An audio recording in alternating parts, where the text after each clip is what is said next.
मेहनत का फल। एक गांव में दो मित्र नकुल और सोहन रहते थे। नकुल बहुत धार्मिक था और भगवान को बहुत मानता था, जबकि सोहन बहुत मेहनती था। एक बार दोनों ने मिलकर 1 बीघा जमीन खरीदी, जिससे वह बहुत फसल उगाकर अपना घर बनाना चाहते थे। सोहन तो खेत में बहुत मेहनत करता, लेकिन नकुल कुछ काम नहीं करता बल्कि मंदिर में जाकर भगवान से अच्छी फसल के लिए प्रार्थना करता था। इसी तरह समय बीतता गया। कुछ समय बाद खेत की फसल पककर तैयार हो गई, जिसको दोनों ने बाजार ले जाकर बेच दिया और उनको अच्छा पैसा मिला। घर आकर सोहन ने नकुल को कहा कि इस धन का ज्यादा हिस्सा मुझे मिलेगा, क्योंकि मैंने खेत में ज्यादा मेहनत की है। ये बात सुनकर नकुल बोला, नहीं, धन का तुमसे ज्यादा हिस्सा मुझे मिलना चाहिए, क्योंकि मैंने भगवान से इसकी प्रार्थना की, तभी हमको अच्छी फसल हुई। भगवान के बिना कुछ संभव नहीं है। जब वो दोनों इस बात को आपस में नहीं सुलझा सके तो धन के बंटवारे के लिए दोनों गांव के मुखिया के पास पहुंचे। मुखिया ने दोनों की सारी बात सुनकर उन दोनों को एक एक बोरा चावल का दिया, जिसमें कंकड़ मिले हुए थे।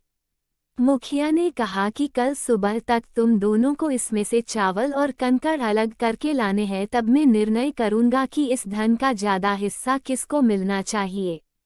दोनों चावल की बोरी लेकर अपने घर चले गए। सोहन ने रात भर जागकर चावल और कंकड़ को अलग किया, लेकिन नकुल चावल की बोरी को लेकर मंदिर में गया और भगवान से चावल में से कंकड़ अलग करने की प्रार्थना की।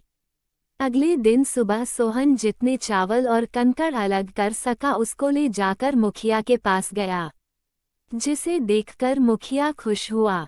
नकुल वैसी की वैसी बोरी को ले जाकर मुखिया के पास गया। मुखिया ने नकुल को कहा कि दिखाओ तुमने कितने चावल साफ किए हैं।